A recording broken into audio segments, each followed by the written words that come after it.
Very warm welcome to all of you guys. So welcome back in the last unit of our of cost accounting, that is unit 14, in which we are going to study about the equivalent production. So equivalent production is also a part of process accounting that we have been doing from, I think, from unit 12. So in the unit 12 we have discussed about the process accounting. In unit 13 we have discussed about how to deal the wastage, and if there is any spoilage is there, then how we are going to deal with that in the process accounting. And now with this we have reached to the process 14, in which we are going to discuss about the equivalent production. So basically our objective of this unit is to explain the costing of joint production, defining the inter-process costing, and describing the equivalent production. So let's start with this. So first of all we are going to discuss is the joint product. In this we have to discuss is the joint product. So there are two type of product is there. One is a joint product and the other one is byproduct. And both of them is considered as a different one. There is might not be a much difference in them, but there is a somewhat difference which make a distinguish between these two terms. One is a byproduct and the other is a joint production. So in this case, in this unit, we are going to talk about the joint production. So the joint product represent two or more products separated in the course of the main processing operation, usually require further processing. So basically what do you mean by the joint process is like this. For example, there are two products A and B. They are produced like this. They are produced using the process X, Y and Z. So these are the processes and these are the two products that we have. So what happened?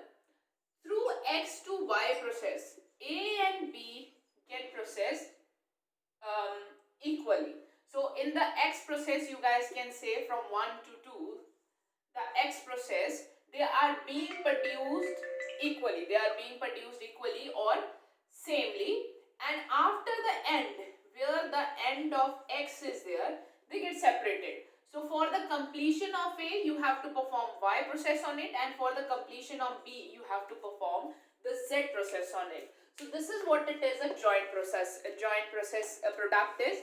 So joint product represents where two or more products are processed continuously or samely under a one same process. So means they will be processed samely under a one process, and then they will get separately and they will be processed separately so that they can become the finished product and can be sold in the market. So this is what it is, which is explained by the Shukla, Garewal and Gupta in your book. I repeat the definition. Joint product represents two or more products separated in the course of same processing operation. So means they are going through the same processing unit operations, and once that same processing operations are done, then they get separate, usually require further processing, and each product being in such proportion that no single product can be designed as a major product. So it's not like this that there is a something like this that no, this one is a more important, A1 is a more important product and B1 is a lesser important. No, both of them are an important product. Both of them are going to be our end products also, and we are going to sell them in the market.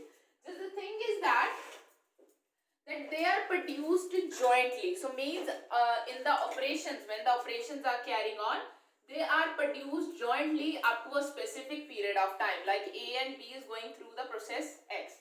So once the end of process X is there, they are further divided into two parts. So the A go through the Y processing and the B go through the Z processing for the further, which give them a separation. So I can't say that the A is more important one or the B is of lesser importance one. No.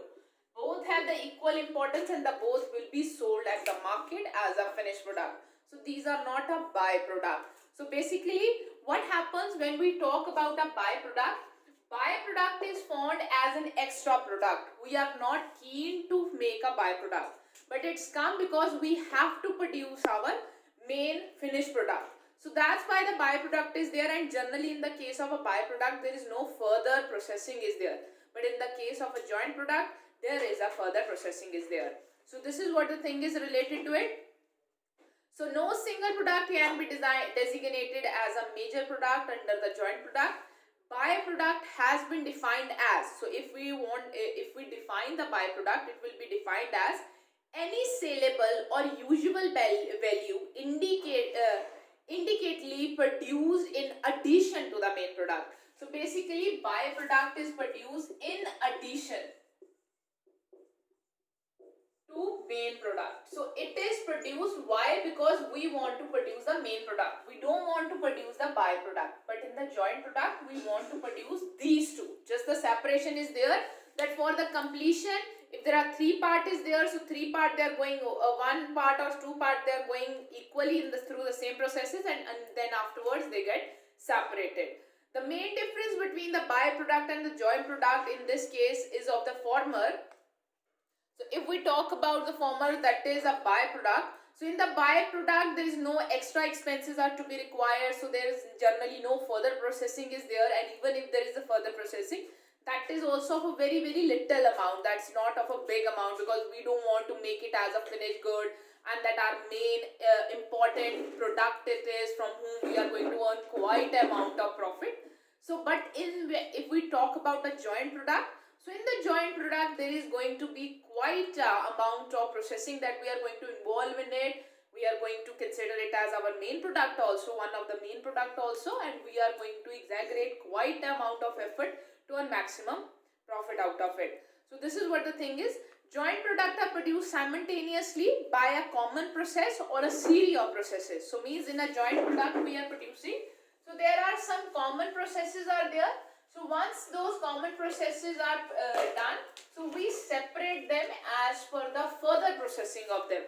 So means at the end they may have a different kind of further processing, with each product processing more than a nominal value in the form of which it is produced. The definition emphasizes the point that the manufacturing process creates production in a definite quantitative relationship.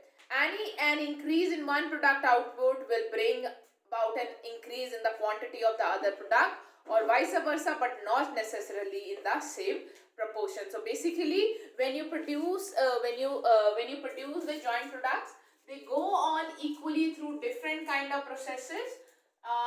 Like A and B I want to produce, so they are going through first process, then two process. So after the end of second process, they are getting separate. For the third process, the A will go, and for the fifth process, B will go. So means if you want to produce A, your processes will be 1, 2 and 3, and if you want to produce B, your processes will be 1, 2 and 4. So it is generally like this. So the definition emphasizes that the point that the manufacturing process create production in a definite quantitative relationship. So means we try to produce them in an equal quantity, but when we go for the further processing, their quantity may change in the proportion depending upon how much they are going to process in the separate processing that they are going on. So this is what is the basic mean by the joint product. So this is what we are defined by the joint product. And if you talk about the byproduct is an extra product that come up when we are producing the main product, and we have no you guys can say goal or aim of producing that byproduct. It's come as a wastage. But in the joint product there is nothing wastage is there. These are the two products that has just some of the processes same, and then they have different processing. So that's why these are called joint product, and both of them, none of these products is a wastage one or an extra one. They are the main product, they will be sold in the market. So this is just I have given you guys a simple definition of a byproduct, or you guys can say meaning or introduction to the joint product. So now let's discuss further the explanation or the definition. So joint product cost may be defined as the cost which arises from the company processing or manufacturing of the product produced from a common raw material. So basically if you talk about their costing, so their costing will involve some of the common raw material that we are using them. So for example, if we talk about here, so A and B is going to use a common raw material in the process 1, A and B is going to use the common raw material in the process 2. For a common raw material, when two or more different products are created from a single cost factor, a joint product cost results. So basically when the A and B is going through a first process, they are using material in the process 1, they are using wages in the process 1, there are different kind of expenses that is related to both A and B together. So this all cost, so means the cost which you are going to carry out this process is going to called as joint process cost. So basically to carry out the process 1 in which A and B together are getting processed, so there would be some kind of cost that will be associated with the process 1. There will be cost which is associated like this for the material that is going to required under the process 1, wages that is being required under the process 1, and you guys can say the direct expenses are there or indirect expenses are there. So if it is related to it, so we will be called as a joint process cost. Why? Because in this the two products are jointly being manufactured. So in this chapter we are going to study that how we are going to allocate this joint process cost to A and to B separately to the joint products. This is what we are called by as a joint process cost. So I repeated again the definition of joint production cost. So the joint production cost may be defined as a cost which arises from the common processing or the common use of raw material in which the product are being produced jointly, where two or more different products are created from a single cost factor. So means the process is one, the single cost factor is one, that process is using the raw material, that process is using the wage, that process is using the expenses. So the single cost factor is there, but two different kind or three different kind of or one or more different kind of products are being processed under the same process. That is lead to the production of joint product cost. A joint product cost is incurred prior to the point at which separate identifiable product emerge from the same process. So basically for the process 1, how much cost we are going to incur, it is going to be the joint process cost.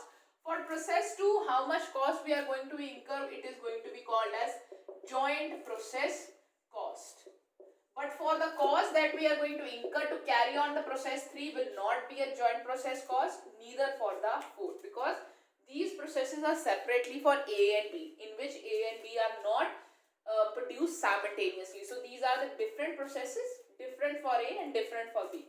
So the cost of 1 and 2 will be considered as a joint process cost. So the joint process cost is incurred prior to the point at which, so this is our point at which the A and B get separated. So up to the from point 1 to 2, from process 1 to process 2, up to the end of 2 we have a joint process cost, and further the cost is different for the different product. So this is what the joint product costed. I repeat it again, this is a cost that has been incurred considering the same cost factor in which a different product are being produced jointly. So whatever the cost that has been incurred in the processing of the product continuously, or you guys can say in the same process, that is called a joint product cost. I hope so you guys are clear with the definition.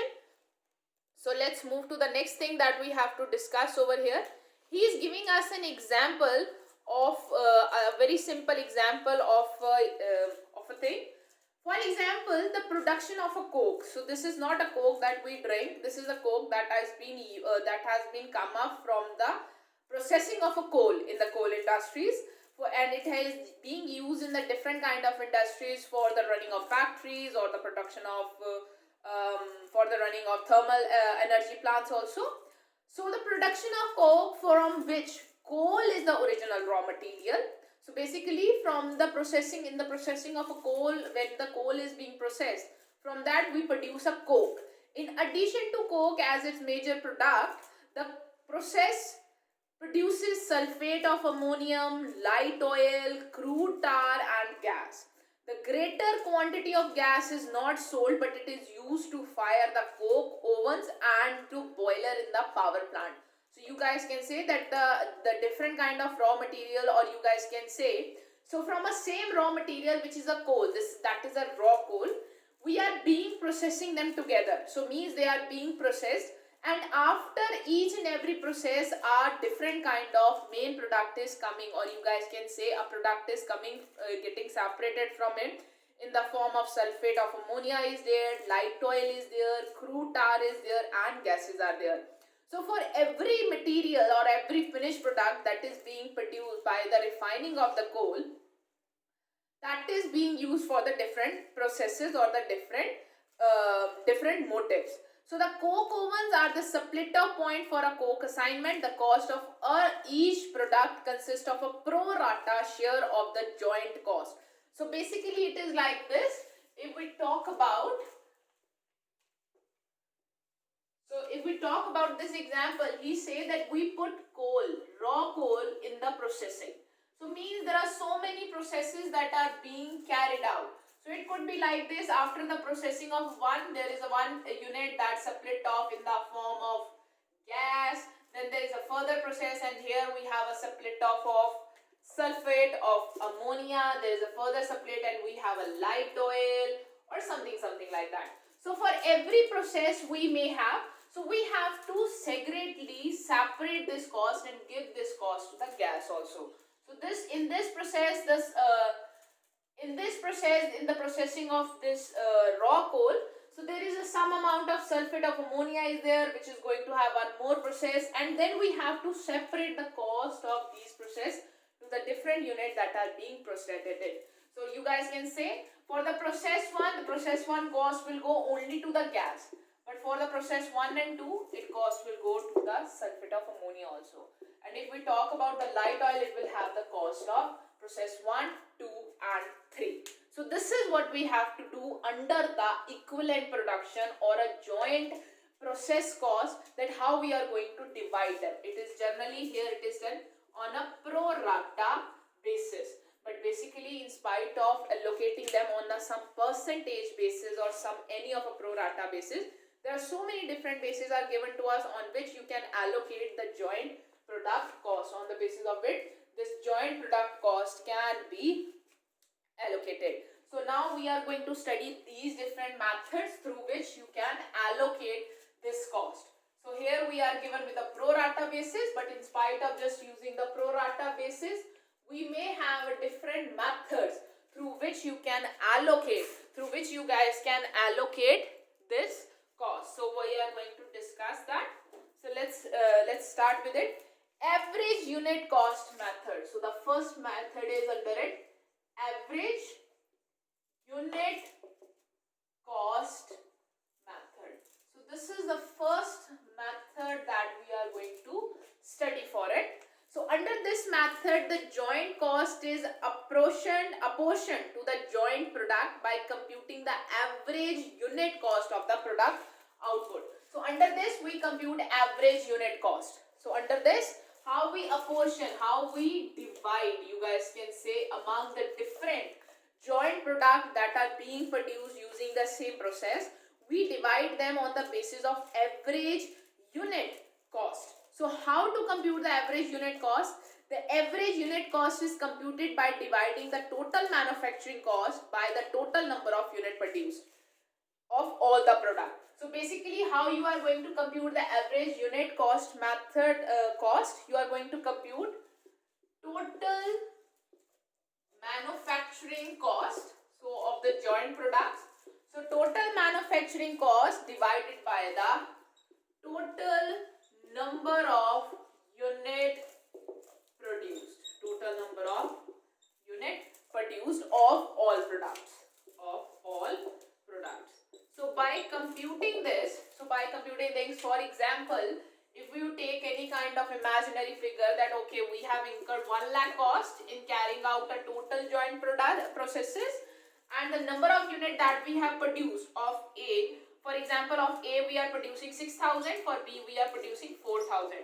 So it comes as 1 lakh divided by 10,000. So rupees 10. So rupees 10 come as average unit cost. So average unit cost. So what we will do for the process A, we will be allocating rupees 10 into 6,000, and for B we will be allocating rupees 10 into 4,000. So this is what we are going to do as per the average unit cost method.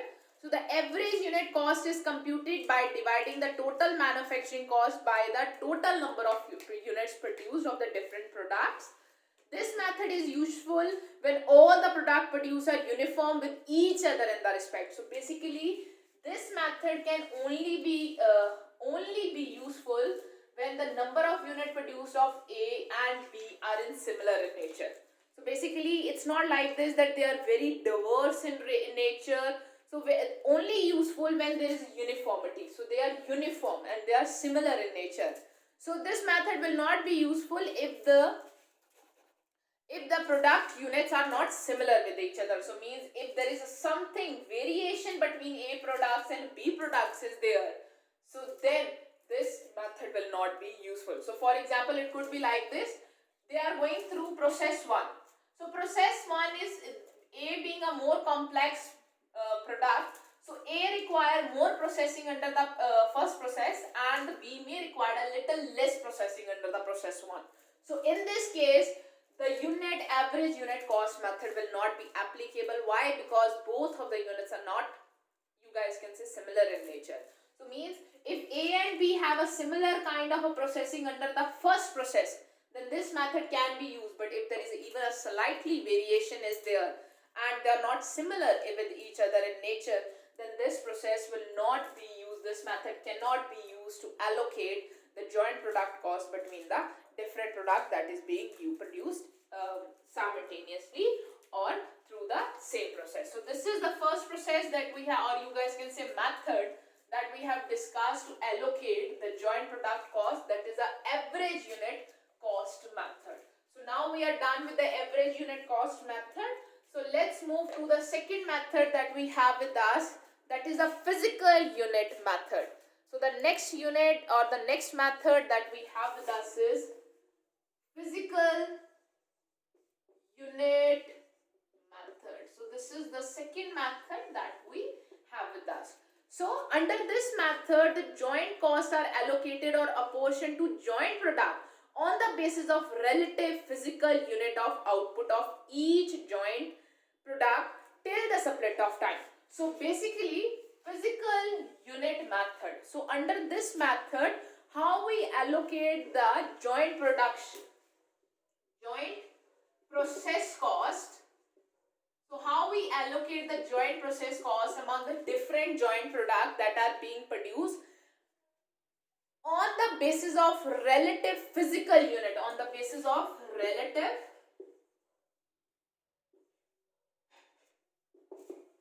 physical units, on the basis of relative physical units that is produced of each product that is going on, that is coming on from the different product till they don't get split. So these physical unit refers to in the weight also, measures such as on the pound also, tons also, gallons also, bales also, volume also, etc. So these basically, it's not like this, it could be in kgs also, it could be in meter also, it could be in gallons, tons are there, which are the basic, pounds are there. So these are the basically weight or the physical units that you can use. This method is suitable where the joint product will be measured. This unit is basically suitable. For example, under this, how we are going to allocate the cost is like this. So there is a total joint process or the joint production cost is of rupees 1 lakh. Of A and B, of A I am producing 6,000 kgs, of B I am producing 4,000 kgs. So on the basis of these kgs, you will be dividing not on the number of units. This is physical unit method. So we are producing 6,000 kgs of A and 4,000 kgs of B. So on the basis of this physical unit, I will be allocating this 1 lakh rupees between A and B. So this is what the physical unit method is for the allocation of a joint process cost. So please remember, this method cannot be allocated if these units are different for these two products. For A, if it is in kgs, for B, if it is in liters, then you cannot use this method to allocate the joint process cost. So this is the second method that we have done to allocate the joint process cost. So in this, you allocate the joint process cost on the basis of the relative physical unit that has been produced at the time of split of the two you guys can say two products that is being produced simultaneously or jointly among the different processes. So the third method we have is a contribution. No, third method we have is a survey method. I will leave this one. So first of all, we will be discussing the survey method. So the third method we have to allocate the joint product cost is a survey method.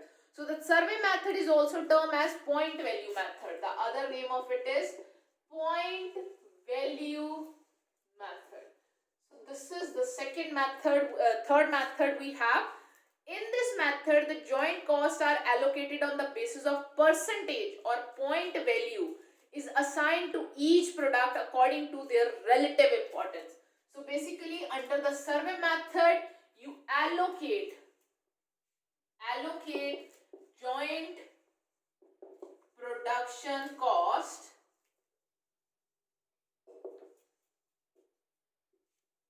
on the basis of relative importance of product. So means among A and B, which one is of a higher importance, the process cost will be allocated on the basis of the importance of those products. So that is what a survey method is. I repeat, under this method we also called it as point value method. In this method, the joint costs are allocated on the basis of the percentage or points. So means if A have more points, so on the basis of the survey that is conducted, so if A has more points, he will be getting a higher share of a joint product cost and B will be getting a lower share of the joint product cost. So this is what a survey method is. So each product according to their relative importance. This method is also taken into various relative factors such as volume also, mixes also, selling price also, technical engineering also, marketing processes also. So for example, if A have higher value, if here has higher volume, if A has higher complexity, more marketing effort, so means A is a more important product. So means A will get a larger proportion of the joint production cost. The ratio of joint product costs can be calculated by the physical quantities of each product and are manipulated by the weight point gain. So basically whatever the units you are producing, for example 6,000 and 4,000. So on the basis of their relative importance, you will be giving them the points. For example, A is of a higher importance. Like if here we are producing 5,000 and 5,000. A is of a higher importance, so we are giving him a 2 weight. B is of a lesser importance, I am giving him a 1 weight. So on the basis of it, you will be allocating the joint product cost. I repeat again, this is a survey method which is also called as point value method. So in this method, the joint costs are allocated on the basis of percentage or on the points that is assigned to each product on the basis of their importance, relative importance. And this method take into the various factors that is to be considered to calculate the importance of these processes. For example, on the basis of the complexities of those methods or on the basis of the selling price, on the basis of their value or sales value that is there. So you can assign points to their volume and on the basis of it you will be allocating the cost. So basically it means the one which is of a more higher important product in which there is more processing is required, more complexities are there, having more higher selling prices there, or we are producing higher volume of it. Why? Because it is a more important one. That's why we are producing more higher quantity of this method. So they will be allocating more production cost or the joint product cost to process cost to them.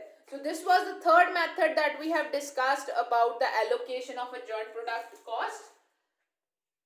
So the next method, that is a method 4 is there. Now we are going to study. So let's discuss about the method 4. The method 4 that we have with us to discuss or to allocate the cost, that is a contribution margin method. Next is the contribution margin method. So this is the fourth method that we are going to discuss for the allocation of a joint production cost. This also method is called a gross margin method. So we can also call it gross margin method. So this is the other name of this method.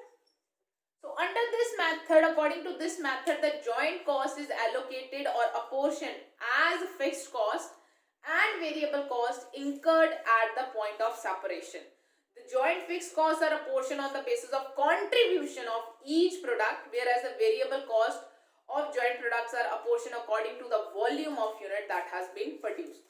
So basically now please try to understand how we calculate the contribution. We calculate the contribution from the sales minus variable cost, so we have contribution. So this is the basic method that we use, that we calculate the contribution, and we calculate the contribution under the marginal costing. So when you compute the marginal costing or work according to the marginal costing, what we do, the total cost is divided as per the fixed cost and variable cost. So this is the same thing that is being done under this method, that is a contribution margin method. So under this method, what we do, we divide our cost as a fixed cost and the variable cost. So fixed cost is allocated on the basis, fixed cost is allocated on the basis of contribution of each product. So basically this product contribution can be calculated using the sum of the data that is available with us. So as under this method I am telling you guys, so what we do, so under the contribution margin method, what we do, the total cost is basically divided among the fixed cost and the variable cost. So just like we do under the marginal costing. So what we do, we have to divide the fixed cost and then we divide the variable cost. So how we divide the fixed cost? We divide the fixed cost on the basis of contribution. On the basis of contribution margin of products. So what we do, on the basis of some previous calculations or the data that is available to us from the market, we calculate the contribution margin of A and B. So what is the contribution of A and what is the contribution margin of B? For example, for A it is 10 and for B it is 15. So we allocate the fixed cost on the basis of this proportion, 10 is to 15. So this will be the ratio. And the variable cost, basically the variable cost per unit is available to us. So on the basis of number of units of A and B, so the variable cost will be allocated. So this is what the contribution margin method is.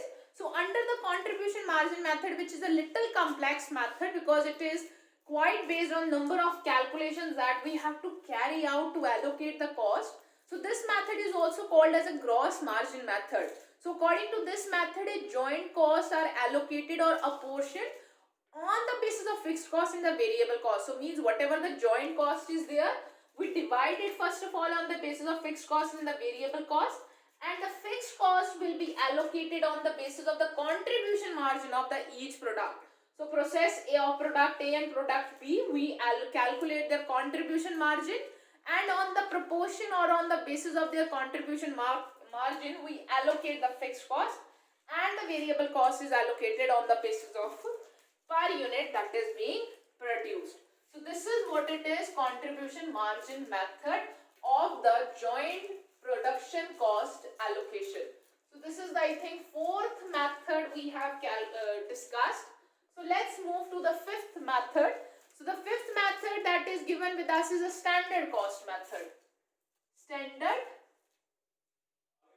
Standard cost method that is given to us. So now let's discuss it.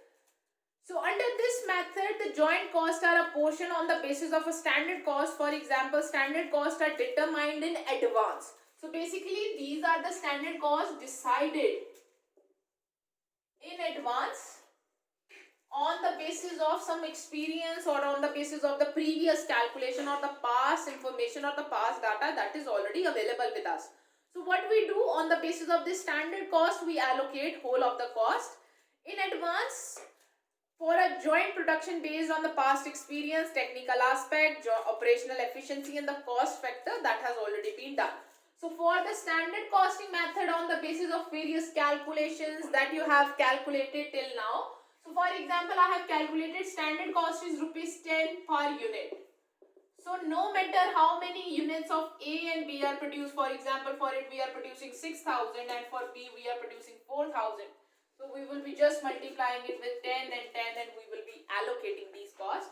So sometimes this allocation is not correct because setting up of a standard cost is not that easy task.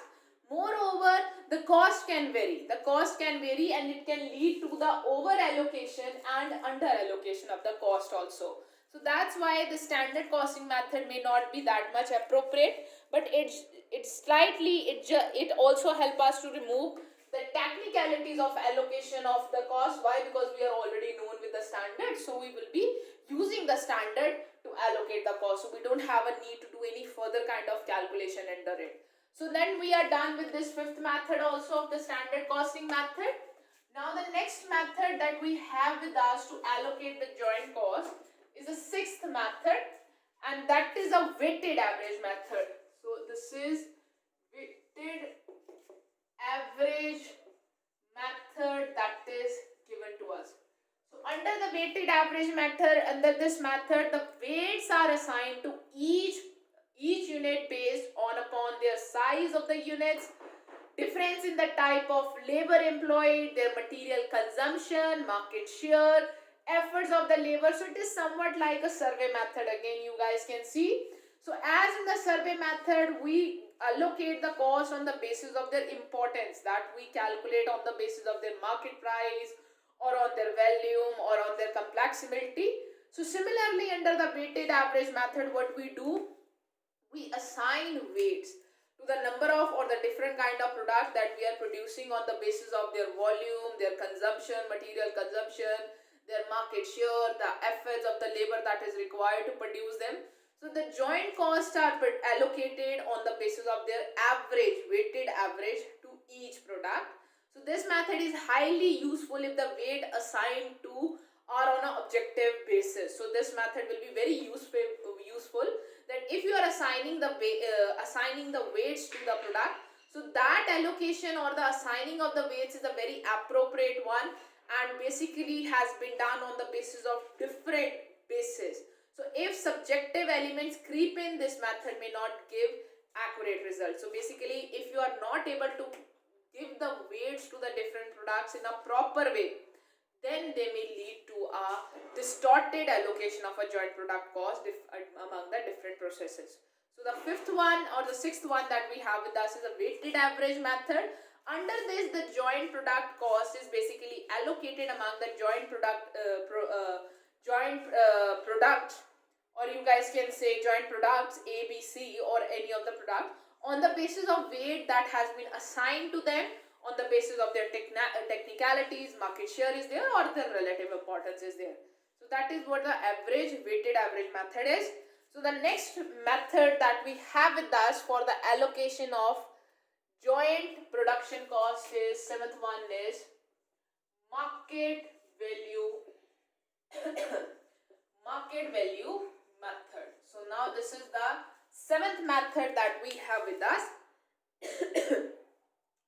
So this method is also called relative sales value method. So other name of this method is relative sales value method. So this is the other name of this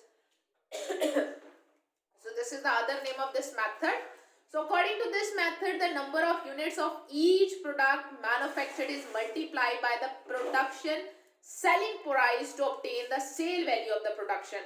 So basically, under this, we allocate the cost on the basis of sale value of different products. So basically, we will be allocating the cost to A and B on the basis of their sale value, market sales value, that if you go and sell those products in the market, by in what proportion they will be selling or at what price they will be selling. So the proportion of total joint cost allocated to each product to the equal to the ratio of the sale value of each product to the total market value. Here there are various kind of market value methods are also there. So it's not like this that there is just a single value market value method is there. So there are different kind of market value methods are there. But what we do, for example, so under this method what we do, if we have a joint production cost, so the joint production cost that we have is of 1 lakh rupees. So this 1 lakh rupees will be allocated between A and B on their sales value that is available in the market. So means if you go in the market and there you sell the say A product, so he will be selling at rupees 20 per unit, and if you try to sell the B product, it will be selling at 18 per unit. So in the proportion of 20 to 18, the joint production cost, that is 1 lakh, will be divided among these two.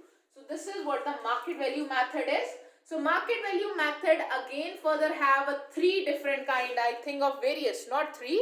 So there are different kind of various methods are there which can be used for the market value cost allocation. So market value method for the joint production cost allocation, because we also can have a different kind of market values. So that is what the thing is. So now we will be discussing the different methods that comes under the market value joint production cost allocation. So let's study them one by one.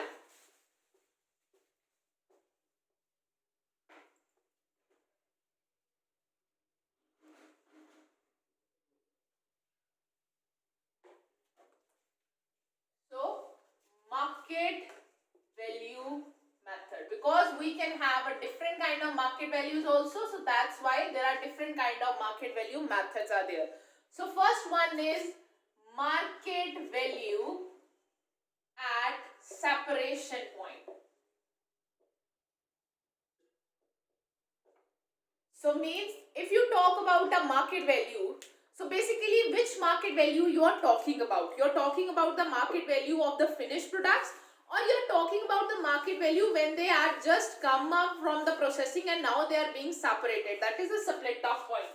So basically, like they are coming off from the different processes, process 1 and 2, now they are getting split off over here. So this is the split off point from third process, and for B, A and B we are producing. So the market value can be available over here also. You are talking about which market value? At a split off point or of the finished product. So on the basis of this, we have a different methods of the market value also. So first one is the market value at a separation point or a split off point without further processing of them. So this is the market value that is available if A has not been produced further, or even the B is also not processed further. So means they are semi-processed product, and now if you go in the market, so at what market value you will be selling them. So that could also be the proportion to allocate the joint production cost. So under this method, the market value of the joint product at a split off point. So this is what we call as a split off point. So at this point, what will be the market value of them without any further processing? This will be used as a base for allocating the joint product cost. So this is the first method of the method for the calculation of joint production cost or joint process cost, that is on the basis of market value. So the next process or the next method that we have, market value after further processing. Market or at a market value at further processing. So means first process, second process, third, A is being produced and B is being produced. So means it could be like this, that if you are selling it off at a split off point, so the A can be sold at 20 rupees, the B can be sold at 80 rupees. But if you further produce them, so now after third process, the A will be selling at rupees 25 and B will be selling at rupees 21. So means after further processing, if we talk about the further processing method, the joint product cost is apportioned according to the ratio of selling price. So now this is the last and final selling price. So means 1 lakh will be allocated in the ratio of 25 to 21. But if we follow the market value at the separation point, then it will be allocated 1 lakh on the basis of 18, 20 and 80. So this is what the thing is, or this is what the difference between these two methods are. So now we are done with this, and now we have left the third last method, that is a net realizable value. So the third method under the market value method is the net realizable value. So let's discuss the net realizable value that we have with us. Net realizable value. So this method is also called reserve cost method or reverse cost method. Under this method, the estimated profits or selling or distribution expenses and post separation costs are reduced from the sales value. So under this, we net realizable value. We consider how much value will be realized from those products. So in this, what we do, we also called it reverse cost method. So under this method, what will be our estimated profit? We use it to allocate the cost. We don't using selling price, but from selling price we are minusing any kind of selling cost is there, or you guys can say distribution cost is there. So we are subtracting them. Why? Because for each product A and B we may have a different selling cost or expenses are that is related. So post separation cost, so means that is in the form of selling and distribution expenses or advertisement expenses that is related. So we are going to minus it out to calculate the estimated profit for A and B, and using this base to allocate the joint production cost. So these are the different methods that is under the market value method to allocate the cost. Like we have a market value at a separation point, we have a market value at a further processing, and we have a net realizable value also. So now let's come to the next method. After market value method, we have a next method also to allocate the joint production cost. So the first method, the next method that we have is in the form of selling price method. So next we have is selling price method. So under this method, the joint cost is a portion on the cost of sales value at the split off point. The logic is that a product should be bear the share of the joint cost according to its sale price. So it is not on the basis of market price. It is on the basis of sale price. Basically our sale price is generally on the basis of market price. So the sale price that you are ascertaining that how much at what price you will be selling your product in the market. So that is what it is, a allocation of the cost or the joint product cost on the basis of the split off point at a split off point on the basis of their sale value. So the logic is that the product should bear the share of the joint cost according to its sales price. If the sales price is higher than that of the other product, so the more share of the joint cost should go to that product. If some product have a lesser sales value, so means that product will be getting a less proportion of the joint cost. So if the comparatively less than the other product, the less share of the joint cost should be go to the same product. Though logically this method seem to be sounded, in practice charging higher share of joint cost to the product with a higher value may not be justified also. So sometimes this is also there that if some product may have a higher sales value, it's not necessarily that product having a higher value or higher joint product cost also. So this is what the drawback of this method is. So the next method that we have is a standard cost method. I think standard cost method we have already discussed.